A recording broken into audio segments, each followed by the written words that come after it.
Hi everyone, welcome back to my channel. तो आप लोगों का सीटेट का जो एग्जामिनेशन है उसका जो रिज़ल्ट है वो ऑलरेडी डिक्लेयर हो चुका है। तो जिन्होंने भी सीटेट को क्वालिफाई कर लिया है सबको कॉन्ग्रेचुलेशंस। सो आप लोग एक स्टेप अहेड है, और जिन्होंने नहीं किया डोंट वरी, नेक्स्ट जो आपका सीटेट है आप उसको आप अच्छे से क्वालिफाई कर लीजिए। अच्छे से आप पहले से ही तैयारी शुरू कर लीजिए ताकि आपका जो नेक्स्ट अटेम्प्ट हो वहाँ पे आप सीटेट को क्वालिफाई कर ले।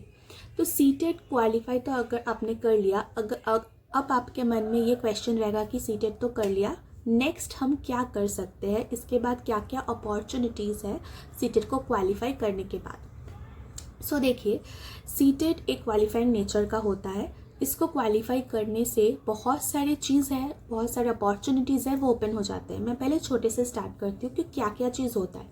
सपोज़ जो भी प्राइवेट स्कूल्स है वो भी अब वैकेंसीज निकालते हैं, क्योंकि सेशन भी नया स्टार्ट होने वाला है या फिर हो चुका है। तो नए सेशन में वो लोग टीचर रिक्रूट करते हैं। तो सीटेट अगर आप क्वालिफाइड है पेपर 1 या पेपर 2 अगर आपका क्वालिफाई है तो आप टीजीटी टीचर बनने के लिए एलिजिबल है। तो आपका जो सीवी है, आपका सीवी का जो वेटेज है वो बहुत ज़्यादा बढ़ जाएगा, क्योंकि आपने सीटेट को क्वालिफाई कर लिया है। तो ये एक आपका प्लस पॉइंट है दूसरे लोगों के, मतलब दूसरे लोगों से आप एक स्टेप अहेड है इन दिस केस। और सेकेंडली अगर मैं बात करूँ जॉब्स की, तो बहुत सारे अपॉर्चुनिटीज़ ओपन होते हैं। फर्स्ट अगर हम बात करें, अभी रेलवेज़ की जो वैकेंसीज़ है वो निकला हुआ है। रेलवे ने अपना जो टीचिंग मतलब टीजीटी, पीजीटी, पीआरटी का वैकेंसीज आउट किया हुआ है। आई होप आप लोगों को पता है, अगर नहीं पता है तो अभी भी फॉर्म फिलअप चल रहा है। सो अगर आप टीजीटी के लिए या पीआरटी के लिए फिल करना चाहते हैं तो आप कर सकते हैं क्योंकि वहाँ पे सीटेट कंपलसरी है। अगर आपने सीटेट को क्वालिफाई कर लिया है तो आप पीआरटी और टीजीटी के फॉर्म को फिल करने के लिए एलिजिबल हो चुके हैं। सो अब जाके वो रेलवेज़ के फॉर्म फिल कर सकते हैं। एक तो ये गया। नेक्स्ट केवीएस में वैकेंसीज बहुत जल्द हम लोग को देखने को मिलेगा।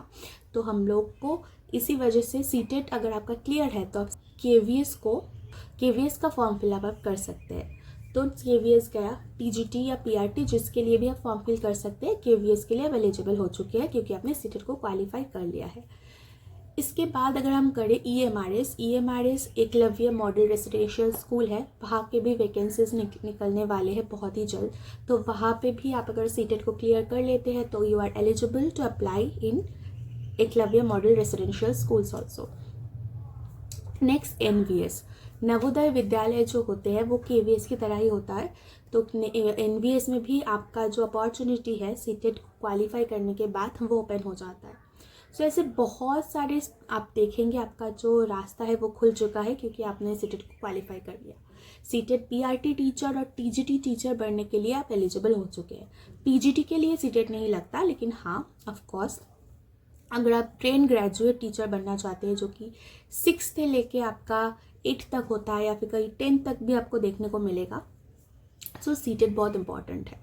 तो वैसे ही प्राइवेट स्कूल से लेके गवर्नमेंट जॉब जो भी आपको चाहिए उसके लिए फर्स्ट जो स्टेप है वो है सीटेट को क्लियर करना। ये बहुत इंपॉर्टेंट है।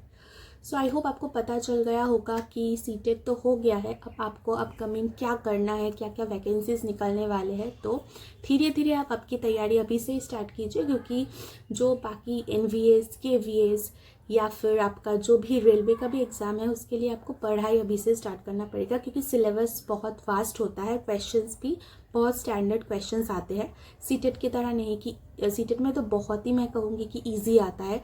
इसमें इन जो एग्जामिनेशन है उसके लिए आपको अच्छे से टाइम डिवोट करना पड़ेगा, तभी जाके आप क्रैक कर पाएंगे। तो आई होप आपको क्लियर है। सो आपको अगर कोई भी क्वेरीज है आप मुझे कमेंट सेक्शन में पूछ सकते हैं। आई होप इस वीडियो को देख के आपको क्लियर हो चुका होगा कि सीटेट क्वालिफाई करने के बाद आप क्या कर सकते हैं। Thank you for watching my video.